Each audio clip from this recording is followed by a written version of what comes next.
Welcome to episode 57 of Star Wars and Scotch. I'm your host, Kevin, joined by Tim as usual. Hey, it's It's what day of the week? Thursday. It's Thursday because usually we record this on Friday, but Kevin, you took a vacation last week. I'm taking a little vacation this week. Yep. And then we'll go back to normal Fridays. But you guys will still get it on Friday, so it doesn't matter. It doesn't matter to them. It doesn't matter to you guys. They get it at the same time.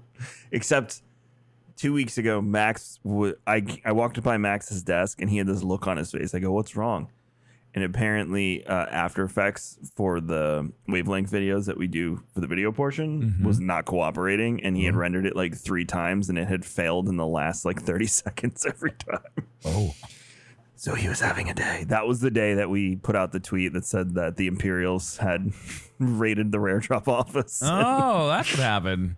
Yeah, so they messed with After Effects, but welcome to Star Wars and Scotch. I am tired. Tim will probably make comments the entire time. I went to a business meeting last night and I had 2 drinks, and Tim is calling me a raging alcoholic now.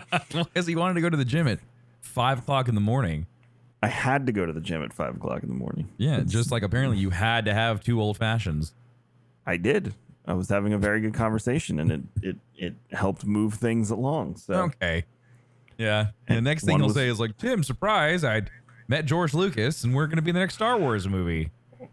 Just wait. It'll happen. Don't worry. I'm actually talking to Paul today about whether or not I'm going to go to Celebration. Hello? If I'm going, then I'm going to be like, "Tim, are we doing this?" Because it's 2 weeks before GCX. That's the only reason that we were very skittish about it. All right. Anyways. We'll see. Anyway. If you go to Celebration without me, I will then become the raging alcoholic, and it's not going to be good. I wouldn't go without you. The only way I would go without you is if you were like, "No, I'm not going." Oh, well then, okay, perfect. I thought you were telling me that it was like, "Hey, by the way, I'm going, and you can come if you want." No, because he's going to try and put in to have Star Wars and Scotch on that podcast stage. We should really start drinking again if we're going to keep calling it Star Wars and Scotch. I did my part.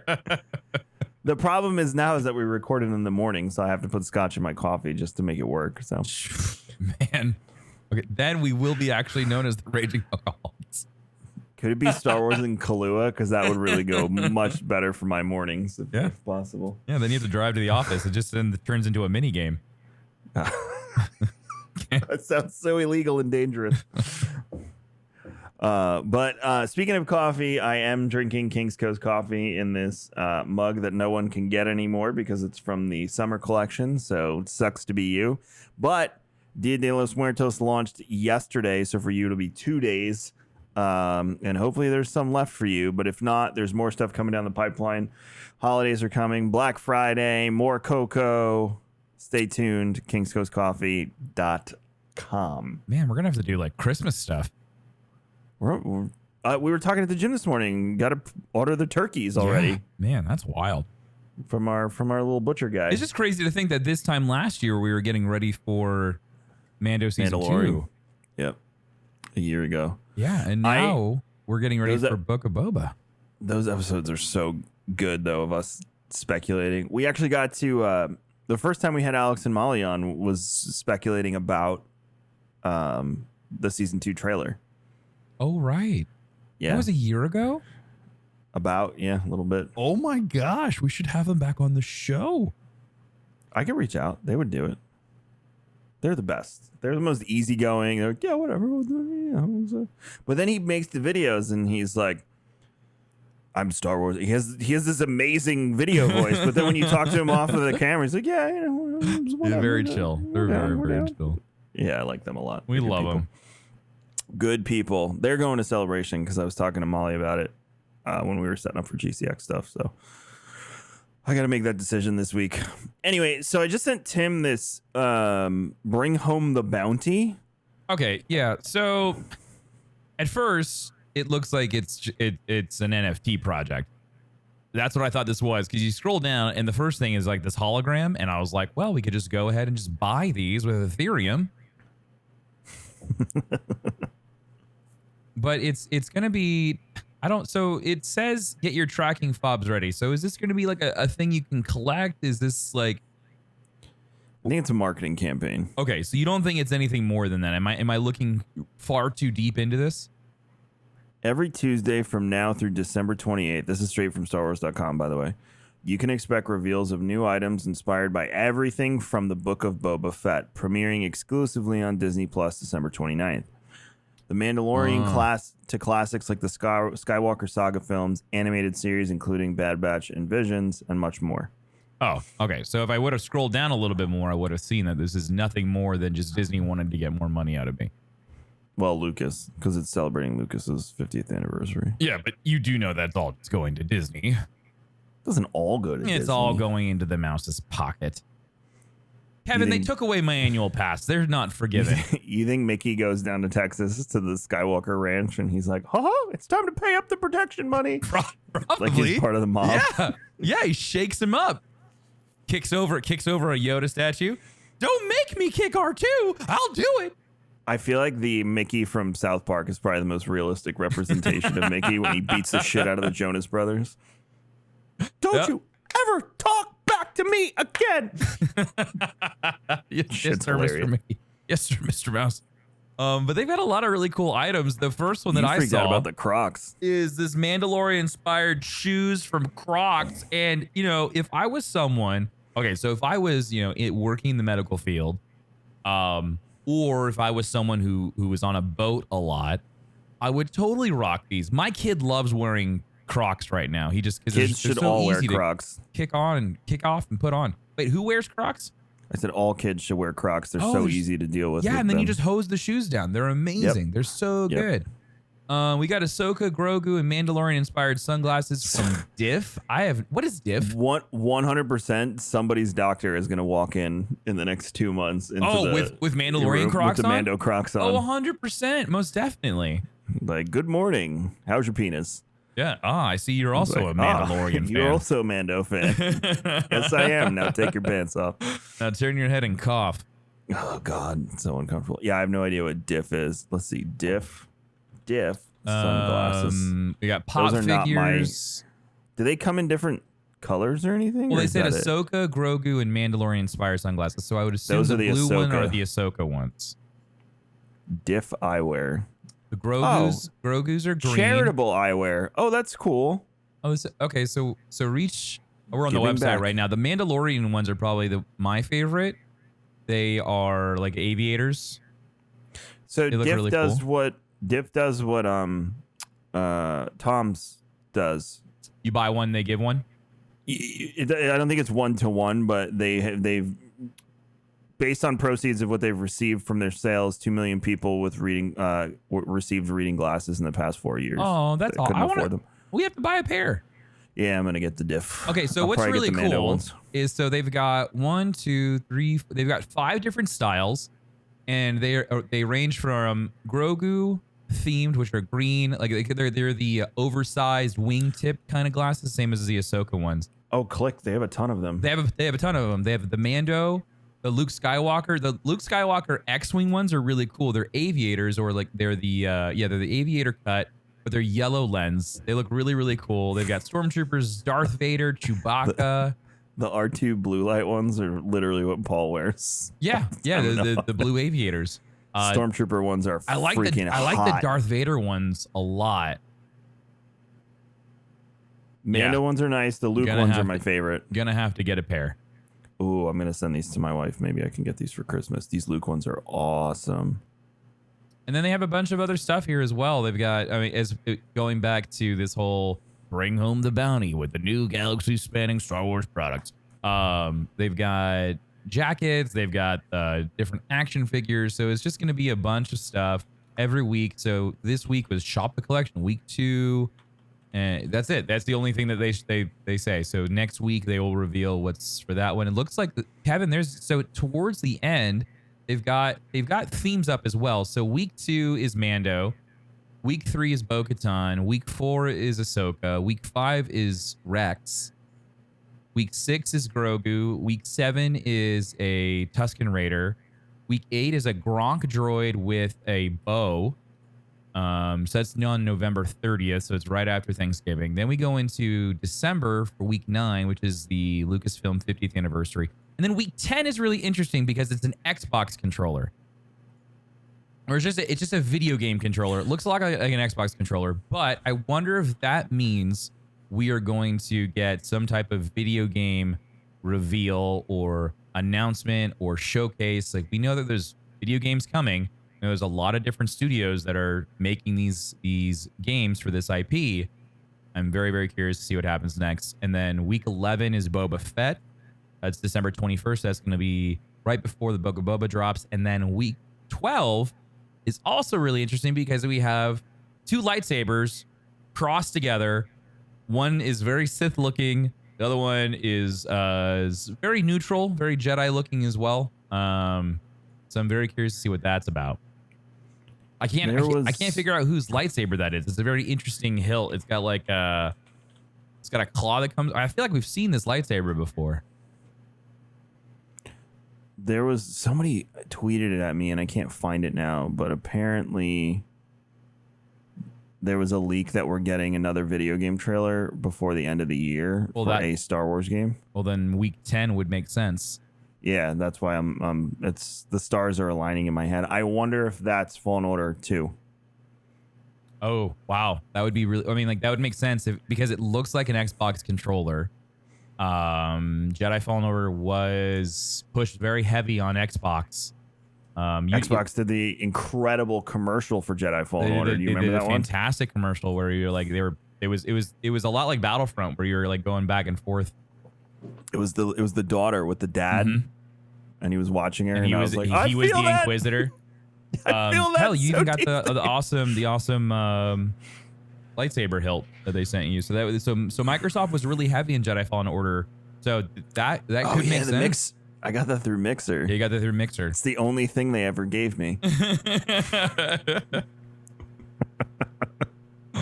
Yeah, so it's kind of cool to see the roadmap, even though it's very marketed heavy towards products and new accessories to buy.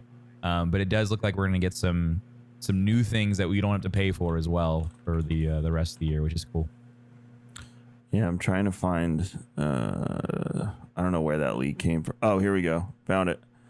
NME.com. A new Star Wars game could be getting announced in December. So it says new Star Wars game. Oh. So maybe it's not Fallen Order. Well, maybe it's... remember, we've got a lot of studios that are working on games now that haven't said anything. We know that Ubisoft has a Star Wars game, right? Mm-hmm. And I think the people over at Massive are working on that.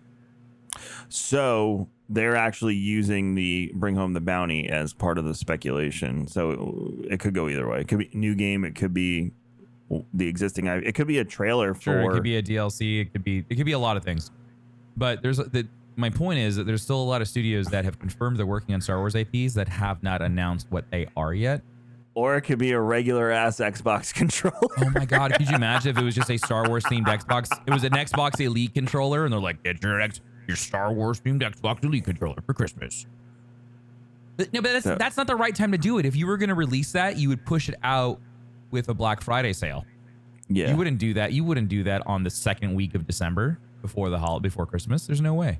Especially with the shipping deadlines. Shipping deadlines are the 21st. There's no way that's going to work. If you want it before Christmas. I think USPS was saying, because they're, as Pete pointed out in our Kings Coast meeting, that they're slowing mail, quote, to the point where it was in the 70s. 1970. Whew. Meaning Tim and I weren't even alive yet. That shipping deadline, they're saying like the 11th of December. So I would think that if they were going to release a controller that people wanted to open on Christmas, it would be done Black Friday time from a marketing perspective. So I think saying a gameplay trailer or something to that effect is on point. On point. Speaking of rumors, leaked set photos from season 3 of The Mandalorian, because they are filming right now. You said our buddy Mando posted a picture of himself I think there was a little IG that I saw. Then he was like, it was just saying like, hey, we're filming season 3. So that was pretty cool. Pablo. It's Pedro. All right, so Pablo Pascal took some headshots. You're gonna make him angry, Tim. It's Pedro. It was a bit from last year. I figured I'd just keep going with it. I know. So we got some, so this is interesting. So they're doing some outside stuff with a big blue screen, but they still have like real vegetation. So it's interesting to see them do stuff in the back lots versus not as much inside in the volume. Yeah. But this is still on the same property as where the volume's at. It's just their back lots, which is really neat. Did you see the door in the last picture? And they asked, is the Mandalorian headed to Mandalore? Well, duh. We know that. If we don't go to Mandalore this season, I'll be pretty disappointed. I mean, there's nowhere else to go. I'm beyond excited to see Mandalore in live action. Well, the only time we've seen it is in Rebels. No, we've seen it in Clone Wars and in Rebels. We've seen it. We know what it looks like. We know what it looked like during. We know what it looked like before with Duchess Satine. We know what it looked like during the occupation of Death Squad, and then we saw it one last time in Rebels, but we never really got inside the main city. We saw Mandalore from the desert. In Clone Wars we saw it a lot under the dome. We saw what it was like to live in the city. And then in Rebels, we got the other taste of Mandalore, which is this very desolate, very just barren wasteland. And so it'll be very interesting to see what it looks like now after, where are we at now? So we're like 6 to 7 years after we saw it on Rebels. Mm-hmm. It'll be very, very cool to see what, like, hopefully we get flashbacks of what happened before. And then we'll get, so we have an understanding of what happened when the Empire got there. And then we see the aftermath of what it looked like when the Empire just completely stripped Mandalore of all of its resources. And we aside from what we've seen in Mandalorian, we know nothing about what happened to the Mandalorians in Mandalore, correct? We have no idea. The last time that the last time we see Mandalore, we leave them with kicking the Empire off. The Mandalorian people, Bo-Katan was left with the Darksaber. Everything was supposed to be great. Everything was supposed to be amazing. Bo-Katan finally got what she wanted. She finally got what she deserved. She was Mandalore. She was the leader of her people. And so everything was okay. And so I really think what's going to happen is that Bo-Katan is going to have to face her fears, and she's going to have to face the past and revisit and relive these things. And it's going to really showcase the not so great side of Bo-Katan. Like all we see is like she's just this badass, right? Like she's always just kicking butt, and in Mandalore and Live with Katie Sackhoff, like she's just killing it, man. Like she's a really cool character. But now she has to become vulnerable.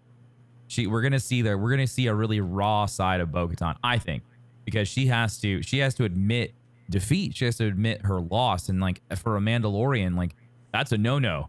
It's very samurai. It's like you'd rather die, than admit defeat. Like they're a warrior class, which is just really cool. I think that's why people just love the Mandalorian people. Yeah, you go back to the non-canon stuff, which I noticed. Two of the races, not playable, but two of the races you encounter in is it SWTOR? It's SWTOR. Are in the Lorna D book as Nihil. Oh, really? One of them's a Gormak, and the other one was a Colicoid, which is like an insect. Mm-hmm. And they mention them in passing. They're like the large Gormak, or so and so with his fangs. Or no, Lorna says something about stabbing him, and it's did you know he was a Colicoid? So they say it really quick. But it was just cool to hear that. I don't know the canon.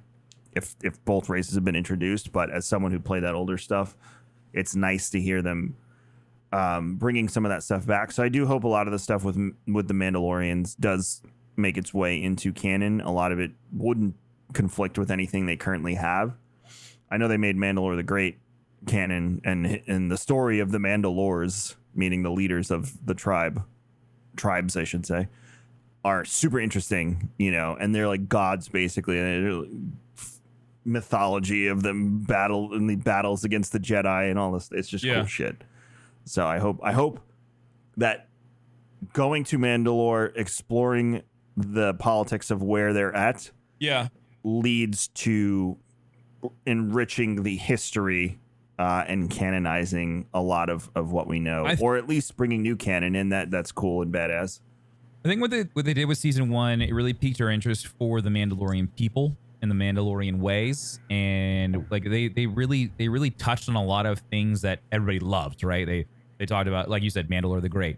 They talked about they talked about Death Squad, and they talked about like how they came and saved the children. They brought them in, and so like it was cool to see that. And then in season 2, it felt like we lost that Mandalorian side, and it was more about the child, and it was about Din. It was about the actual character Din Djarin, and it wasn't about being a Mandalorian for season 2. It was a character development. It was allowing us to really understand who he is as a person, not so much as who he is as a Mandalorian.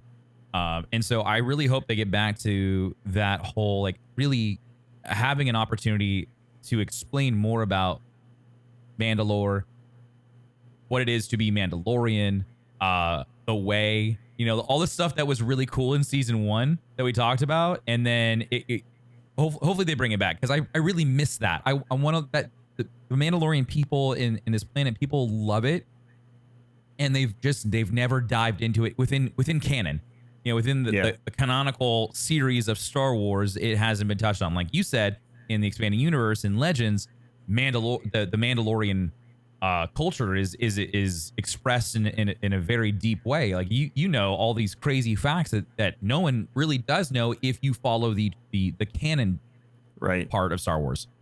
And they little things, they don't call them foundlings, but anyone who can pass the trials can become a Mandalorian in the old lore. Right, but that's not how it is in Star Wars. It's either you are born on the planet Mandalore, or you are brought in as a foundling. That is it. And so that's very interesting. So they introduce you to I forget her name, which tribe she's from. Shea Vizsla. So she's a Vizsla. Uh-huh. And she is Mandalore in the game. And you become friends with her, and you go to a point where you're in one of their tribal meetings. So at this point, all the tribes are working together and serving under Mandalore, but they don't like each other. And if you look at it, it's a quick introduction. So again, you have to pay attention. And then if you keep subtitles on, it says the name. And there's also a Fett in the tribal council. What? Keep in mind, this is pre Disney. Oh, right. Because then we okay, I get it. Right, but even then, if Fett was a foundling, you could still connect it in the sense that foundlings take on the names of. It's an adoption essentially, if you think about it. Right. Because Django was not. Django was a foundling, right? Yes, the Mandalorian season 2. Right, and they said Django was a foundling, and then Boba by blood right was the rightful owner. Got it. It's been a bit. We should probably go back and rewatch season 2 at some point. Yeah, I'm gonna do that soon. But it's just interesting how they could connect the dots and introduce that. And there's a rumor out there that SWTOR is going to get a remake, not a remake, but like an overhaul, graphics, the whole 9 yards. And everyone's like, if that's the case, then I will jump in. Yeah. There's also a rumor that it would go to console, but that rumor's also persisted for 10 plus Would they years. do a wipe? Would they just do a full server wipe and start from the beginning? Or do like a WoW classic? They need to do. They're the only MMO that has not done like a legacy server yet, where you can go back and relive the original raid. And the problem with that was the raids were broken when they launched. I remember going into it was called like Infinite Engine, I think, and it was getting like 7 frames per second. Trying to raid. It was impossible, and it was like that for 3 or 4 weeks. And this is literally what killed the game. Was that people that wanted the end game content couldn't experience it. So I don't know. It's all rumors, but they did just redo the combat system. So it used to be you'd pick like Jedi Knight, and then your Jedi Knight would splinter off. I think it was Vanguard and Guardian. And one was DPS based with 3 skill trees and 2 lightsabers. The other one was 1 lightsaber and more protection tank based. You could DPS though. But now apparently they're going to revamp it. So instead of doing that at level 10, at level 1, when you make your character, you pick Guardian or Vanguard. instead of night and then splintering it off. So they're redoing a lot of the systems. And again, I've heard time and time again, that game still makes them money because every time something like Book of Boba is going to come out, I guarantee you the population is going to go whoop and spike because people are like, I want to play that. Yeah, I miss Star Wars. And they put art. So like you can buy all the Bad Batch helmets as cosmetics and put them on your character or your companions, whatever you want. That's cool. They have Mando armor. It's not his exact armor, but it looks just like his helmet, and it comes with the rifle that he has. Yeah. So, I mean, they keep it relevant. Kylo's style lightsabers in the game, you can put any crystal you wanted and mod it, and, you know, you could have a green version of it if you wanted. So they keep up to date with everything. I'm just interested to see what they do long term. And it's literally, again, besides Visions now, it's the only non-canon content that Disney has continually supported. So I mean, it would be very interesting to see them do like one day just servers shut down and they pull a Fortnite, like it's just a black hole for like 24 to 48 hours, and then they flip it back on and it's a new graphics engine. It's like everything is considered canon and it's just like that's it. It's like how what would a transition look like for that, where it was just like, hey, none of this is canon. Okay, we're going into stuff now that it's considered canon. Like, how would you do that? They would have to remake the game from the bottom up. That's the whole thing. But like, how do you transition? Like, how do you convince your player base who are looking for a continuity between all of the transitions from DLC to DLC, right? Like, there's been like these beautiful story arcs within Knights of the Old Republic, right? Yeah. So then this is your new story arc. How do you get to that point? How do you essentially create a multiverse within an MMORPG? Because that's what you're doing. It's difficult because you'd have to remake the game and put people on new servers, but let them keep access to their old servers, and then you're dividing your population. There's a whole mess of that. So it sounds messy as hell. Yeah, it might be just easier just to make a new game, or to be like, this is SWTOR 2.0 or something. I don't know. What if it's not Knights of the Old Republic? What if it's the High Republic? I'd shit a brick. Could you imagine if it was a High Republic instead of the Old Republic? I'd lose my mind. It would make sense. Like, so honestly, happy. Like, it would be a really cool period to have a video game for, but I don't know if they're going to do it. Because we've said before, Old Republic really lives very, very well in video games. High Republic is definitely living very, very well within the books and comics area. Do you think that they break out into a video game, or do you let that live as the graphic novel section? It might have. It's going to be years before you see that in, or if ever. No, it'll happen eventually. You think so? Yeah, it'll all. It's just, it feels like every period or point within Star Wars like has a specific section to live in. Like Old Republic, we've only ever seen in video games. High Republic has only been in books right now. The reign of the Empire, whatever that timeline, whatever that period's called, that's always been in movies. It's just like, it feels like everything has a spot. The period between episode 2 to episode 4 is cartoons. It's just like everything has like a place. And so I wonder if they start crossing more, because we haven't really played, other than Battlefront, which is still single. It's like they had a story in 2, but it still wasn't all that great. And then like video games has always just been sandbox right now, or an in-between moment.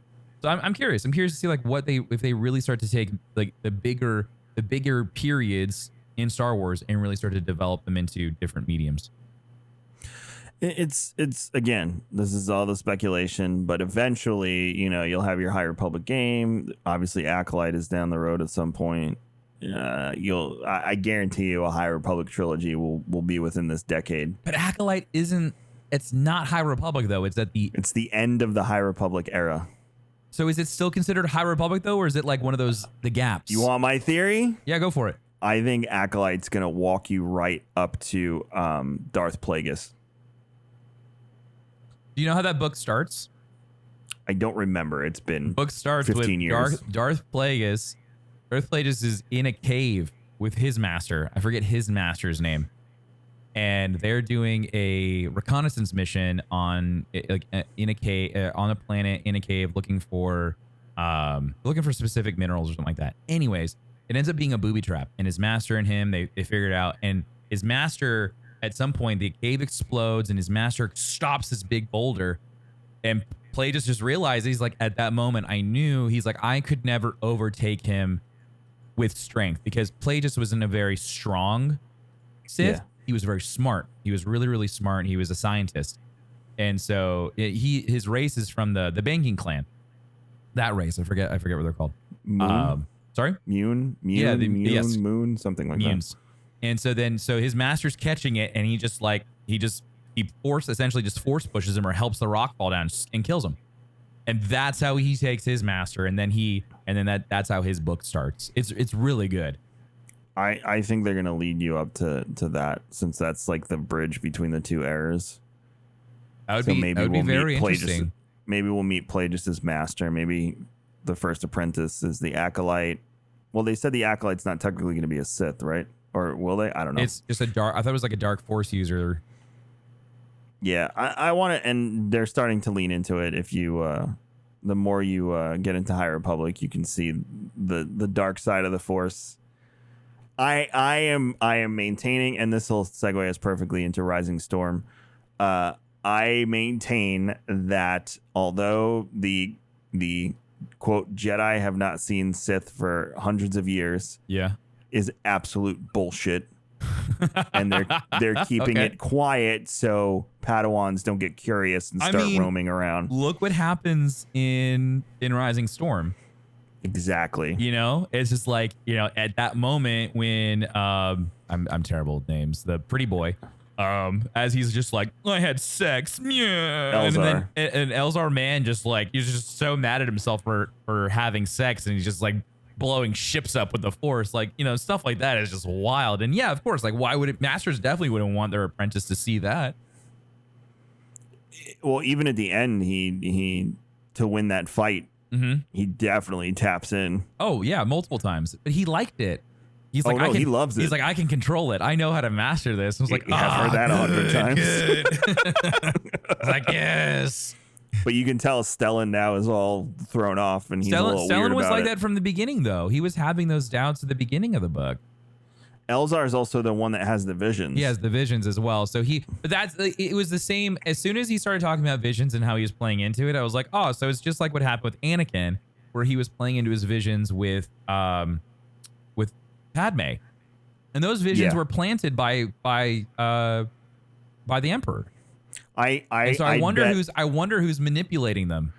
I would bet there's at minimum a dark Force user in our midst, and we have no idea. Someone's who it planted is. For sure, because someone's messing around with the council, most definitely. Because look at Skier. Yeah, and everything Skier's going through right now is the same. It's happening at the same time as Elzar. So here's a theory though. So instead of going down the route of putting a Sith within the ranks, what if it was the awakening that started to just disrupt the overall flow of the Force, and so maybe the Force was kind of like a lot like Loki, like the timeline was kept and everything was perfect within like its own chaos.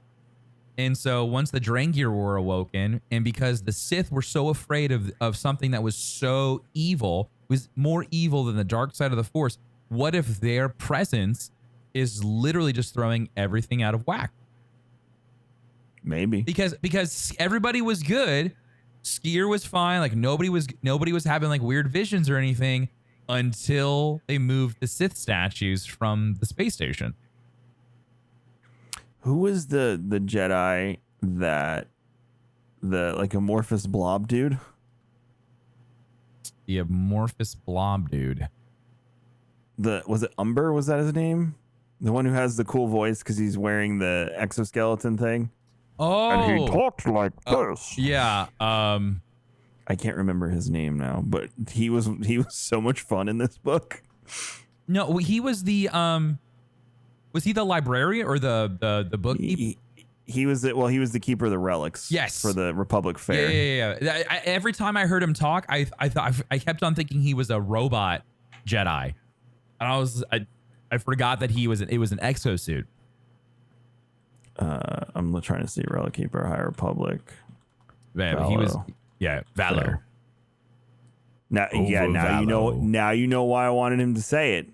In Valo, around Valo, when chapter Marquis- 800, inside the core of Valo. Valo. If they don't do if Valo doesn't show up in a live action at some point, be very upset. Valo was in something. I was looking on Wikipedia. It's not the first appearance. Similar to the way Hosnian Prime was made for a sequel trilogy, but we now looped back to Hosnian Prime playing a major role in the High Republic. Valo had some sort of link. Valo, High Republic, High Republic, High Republic, High Republic, High Republic, High Republic. Star Wars Insider.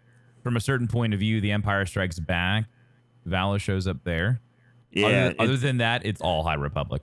Yeah, it's only mentions. It's not like anything significant. But one thing I've noticed, and if you get the chance and you've read Rising Storm, please go and watch Star Wars Explained, Alex's 60 Easter eggs and facts from Rising Storm, because it connects it to the larger universe, and I love that shit.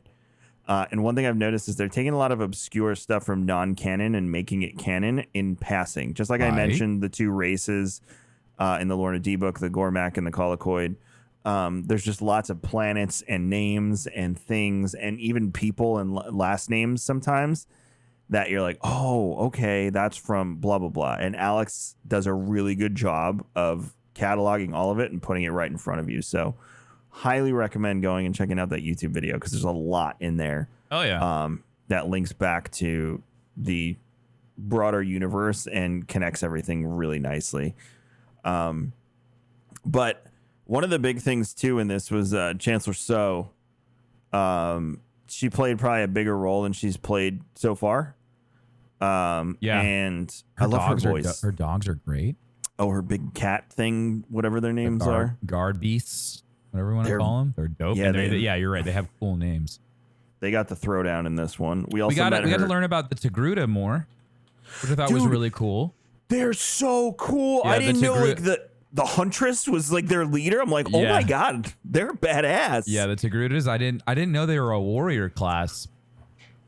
They're like they're big badass. Time. Yeah, they're like a hunting culture. I had no idea. That's news to me. But yeah, they sound really neat. I want to see more about the Togruta. Like, people love Ahsoka, but like they don't love her because she's Togruta. They love her because she snips. Like, she's just a really fun character, and it's cool to see them put another, like, start to explain more of the Togruta. So putting more into like the High Republic is very, very cool, because it's a nice way to usher them in. I had no idea that they were their own independent system, and like they were in the outer rim. I had no idea. And they played a major role in driving the Nihil back. Mm-hmm. Also, the Nihil politics were in this book are that's very where intense. it all starts to go. Well, Martian's just zapping people and crushing heads and stuff. He's pissed. So in the Lorna D book, I don't want to spoil too much, but there's flashbacks, and there's flashbacks to how Lorna became a Tempest runner, and those flashbacks connect to Marcian's father, Asgard, and you get to see the relationship between Pan, remember Kossev, the other Tempest runner who died, the crazy one who was always high, Pan, Kossev, Lorna, Asgard, and Marcian. It really completes the picture of why we are where we are at the end of this book. Yeah. But I'm glad it actually came after, because it was more like filling in a blank, like, oh. Yeah. The reason you need to get on the Lorna D book is because everything that happens at the end of this with Pan and Lorna makes 10 times more sense now. And it takes you beyond what happens with them after this, too. Oh, so now you really understand Pan and Lorna's relationship. Gap filler between this 2 is and a 3? flashback. This is a flash. This book is basically a flashback to Lorna's life and how she became Nihil. Okay. And how she became a Tempest runner. And then during it is what's happening with Lorna post Rising Storm. And I don't want to give too much away. Got it. But it'll fill in the blanks for the past and take you to the next step of the High Republic journey. Lorna is a very interesting character.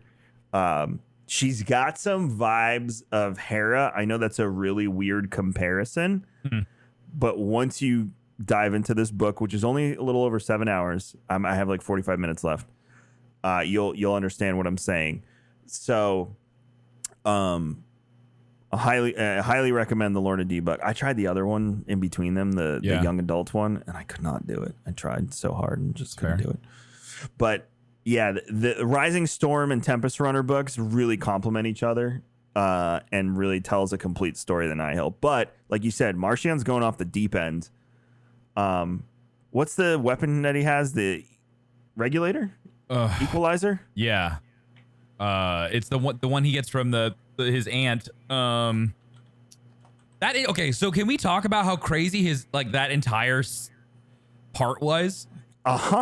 That was like the whole thing from beginning to end was just so weird. And I felt like I also love that they brought in the Navigator Guild into this, because that's a pull in from Thrawn.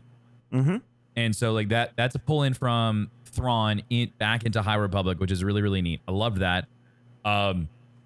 Just the entire it really showed like how like you said, how far off the deep end Martian has gone, and how he was definitely more conservative, very quiet, kept to himself. Like he understood his role as just like, I give them the past, and then they go off and they do their thing, and I keep my hands clean. He is far beyond that now. He is totally down to just get his way, get his hands dirty, and just kill anyone that gets in his way. And in the Lorna D book, you'll see that the rule of the three was highly respected by the Nihil. Yeah. So his father really, really, really that was very important to the Nihil. And that was his father talks about how the rule of the three is the reason that the Nihil can exist, because they have balance. Oh, okay. And because there's balance, and it's a kind of an everyone eats philosophy. Right. You know, the Storm, the Tempest Runners, and the Eye, they all get their shares, and they all get to join in the spoils of their raids. So if you break that, it breaks what the Nihil are in the system of that they've built. So Martian going off the deep end isn't necessarily Martian going off the deep end, more than he's just trying to seize control of the faction. And he's a really good talker. Yes. He's very polarizing. He's got that villain-esque dictator type of speech. Yep. Yeah, it's the persona that people can get behind, you know? Right. I'm trying to find what this weapon was. But yeah, that whole thing with the ice caves and the snake and his weird-ass aunt was the leveler. Thank you. The leveler. And it's a cosmic like beast thing. It reminds me a lot of what we saw in Loki. It has to be something connected to the dark side of the Force. Yes. That's what my theory. That was like literally Sith magic. Well, yeah, and you had to be a Force. You have to be Force sensitive in order to use it. He's 100% Force sensitive. There's no doubt in my mind. He's wielding a lightsaber like he's used it forever. Like as soon as when he got Great Storm, and he just turns on his lightsaber, and he was just like the way that they explain it sounded like someone who had used a lightsaber before, someone who has training, someone who felt very comfortable holding a lightsaber. So there's definitely more to Martian that they haven't told us yet. There's more to me than you know, Tim. I am a transformer. Well, the big thing too, the eye. And I think it's going to drive him to bring back the Nihil and unite them under him and not have Tempest Runners anymore. The big thing, also he has a new mask, by the way, and the new mask is awesome. The big thing with him is he lost Mari Santeca now. So he lost the paths. He can't do that anymore. He can't generate them. So in order to maintain control, he would have to get rid of his runners. Right. He just needs an army behind him now, because at this point he's ready to just kill off the Republic. Right. And in the Lorna book, it starts out with Lorna basically saying that she's pretty sure the Nihil are over. It's dead. Like the dream is gone. Yeah. And no one knows where Martian is. Not a soul. No one can find him. So I think he's going to return with quite a vengeance and the Nihil, because they're not going to kill the Nihil. They just brought them in. So I think he's going to return with quite. Also, we can probably fill in the blanks as we dive into these comics in the next few weeks too, the IDW ones and whatnot, because Marchion's in them. So I'm interested to see how that helps fill in the blanks for us. But he is. I was so curious about him in the beginning. I didn't really understand what purpose he was going to serve and how he was going to play into the story. Now I'm really liking him because he's into some dark, weird shit. We have no idea what race he is. Because apparently even he doesn't seem to know what race he is. No, he doesn't know where he came from. He there's gap. It feels like almost he has like some memory issues too. Like there's just parts that he can't recall. I'll tell you this much: his father treats him like shit. I know that's not his real father too. So I'm curious to learn more about his upbringing and how Asgard came to get him as a son. And why he made him his son and treats him like shit. So, I got questions. One other thing from the book. I mean, the book was great. It's a good story. It definitely was not good as the one with the Drengir.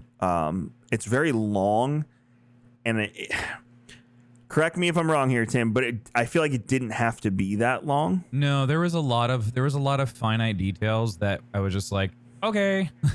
I didn't need to know that. It was the person who wrote this one was different from the last one, right? I think Charles Soule wrote this one. And so, but he wanted to break it up. And I think that's why he wanted to break it up into such small chapters, is because of the amount of detail that was put into it. Like there was just, there was so much scene Calvin setting. Scott wrote this one. And then who wrote the other one? Charles Soule wrote Light of the Jedi, and Claudia Gray wrote Into the Dark. I like Claudia Gray. Into the Dark was the best one so far. Into the Dark, it kept me like this one was hard for me to get through. I just got bored. God, there's so many other books that I didn't even know. I liked the Marchion parts a lot. Those were fun. But when we kept on going back to Valo and we kept on talking about the fair, and we kept on talking about all of that and setting the scene. Like, I know they have to do it because they really need to showcase like what is going on. Like, this is the golden age of the Republic. And like, they're trying really, really hard to showcase that. And like, they're going through all this new technology, and they bring up things that we hear in later when we get into the Skywalker saga. So like, that's cool. Like you said, they're doing a lot of connecting, but this book was just, it was not my favorite. Yeah, and it had lots of good pieces in it. My favorite Easter egg was them making fun of It's a Small World. Yes, that was very good. Yeah, that one was funny. I did love the ending. I thought it was very powerful. It set us up for cool stuff. Loden's goodbye to us. We thought we were getting him back, and we didn't. He ended up dying at the end because his body just couldn't handle it anymore. But I feel like we all knew that was going to happen. He was a badass at the end. Like, yeah, he did everything he possibly could to make that happen, and I'm glad he got to say goodbye to Bell at least. Bell Zettifar needed that. Yeah, that was his closure. He felt so lost throughout the entirety of the book, and you really feel for him. Oh, I've also I'm just now seeing a render of what Ember looks like, and Ember in my head was like this really like fluffy, cute dog, and what they have drawn out, it looks like a dragon. It's awesome. It's essentially a dragon, and that's terrifying. Anyways, Ember's awesome. Yeah, Ember's dope. I love the connection between Bell and Ember. I think it's fantastic. But I felt really bad for Bell because he needed that closure, and so for him to get that was I feel better about it. But I love Loden's. I love his character though. I love that character. It's sad that we don't get him longer. But we needed that. We needed a character death. Somebody needed to go. Yeah. And make the old guy go. It makes sense. It's like the Ben Kenobi of the High Republic. He also knew that it was his time. And he did it gracefully. But man, he was just a good way to send him off. And show how badass he truly was as a Jedi. But like you said, Bell also is going to be screwed in the head now too. Yep. And we had another vision from Elzar at the end of this one too. So I think this is all culminating to a pretty interesting ending of phase 1, especially because they just announced the phase 2 books and whatnot. So we're kind of rocketing through High Republic. It feels quick, but I know it's not. But there has been a lot of content. Yeah, I mean, we haven't finished the comics. There's a new book. The next book doesn't come out till January or February. So we have some time to catch up on the other content. My biggest issue is I have trouble reading the preteen, 12, 13-year-old books. Thankfully, those are just like they're little connector stories, and I don't think they're a part of like anything of the big picture. So I think we're okay with skipping that. But those are I so watch hard the to recap stomach. videos anyway too. I just I don't completely ignore the story. I go on YouTube. There's guys that do 10-minute recaps. I should do that. Yeah, just so you get the story. But yeah, I've enjoyed it so far. Even though it wasn't our favorite book, if you're digging this and you're on the fence, read it. It fleshes out the story. It's good. If you don't want to read it, you can get it on Audible. There's I think there's another book I have to do on Audible. Oh, but I got Ronin in the mail yesterday. Oh yeah, you were really excited about that one. Yeah, I just the vibe of Ronin is my favorite vibe of all the Visions content. So I'm stoked to dive into that and see. But that's not a canon. That's not a canon story. It's just a fun Star Wars themed story. Right? But I like what you said a few weeks ago. I like that they're doing this. Yeah, it feels it's fun. good. It feels right. Let people tell stories. It doesn't have to be. It's just canon. Does it fit into the timeline? Right. Like, let's just let people tell stories. Who cares? Most definitely. My fear is though, again, is that it continues to muddle the lines between what's considered an actual Star Wars story and what is considered a fun Star Wars story. Like that is the one thing that I'm just trying to figure out is how do you keep that balance? Yeah. Well, you can't release too much non-canon content. So it'll be few and far between, in my opinion, because they're going to want to tell more stories. We also haven't heard anything about movies aside from the Rogue Squadron. So, really, well, we have the whole slew of shows. Obi-Wan's coming. What's his name? Kumail Nanjiani watched the Obi-Wan. I guess the pre-cut. Okay. And he was just basically like, holy shit, that really? is Obi-Wan. Oh, dude. And he's a huge nerd, so I trust his opinion. That's exciting. Yeah, he was very excited about it. And he apparently plays a new character that we don't know anything about. So the one thing I can guarantee you about Obi-Wan, there's going to be Inquisitors in that show. Yeah? Oh, 100%. What's her name got casted in Obi-Wan from Carnival Row. She always plays like the subversive bad person. Is it Maya Erskine? Is that her name? Oh, Obi-Wan's gonna be 6 episodes. I thought it was only gonna be 3. No, they confirmed a while back that it was 6 episodes. It was gonna be a 6 episode one-time series. Indira Varma. Sending you the IMDb now. She always plays I start out as good and I'm bad. Oh yeah, she was great. She was also in Game of Thrones. She was in Game of Thrones. She played the Prince Oberyn's lover. And the mother of the sand. What were they called? The sand snakes. The daughters. Yeah. Yeah. But she. Look at her face and then put an Inquisitor uniform around her and just nod your head and go, well, she essentially looks like the one Inquisitor that we had from Jedi Fallen Order. Yes. It's very much the same. I wonder why they wouldn't use her. Well, I know why they wouldn't use her character because it wouldn't match up. But I'm getting the same vibe here. The one who gets shanked by Vader. It was so good though.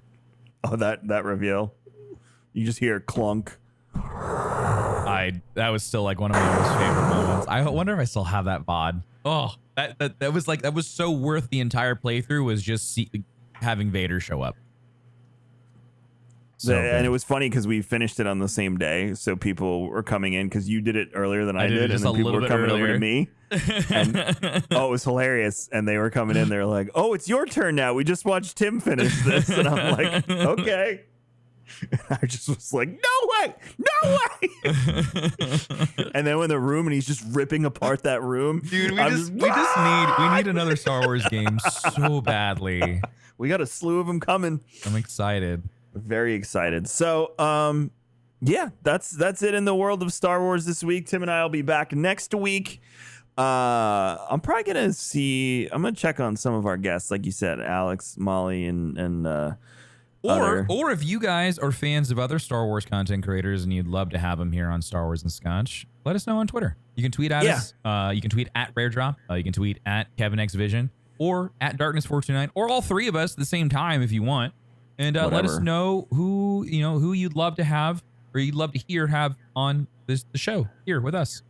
And I can tell you, for those that want Star Wars and Scotch to have our own social media handles, that your wildest dreams are coming true soon. So, when you wish upon a star, Paul got to finish the marketing plan first. Hurry up, Paul!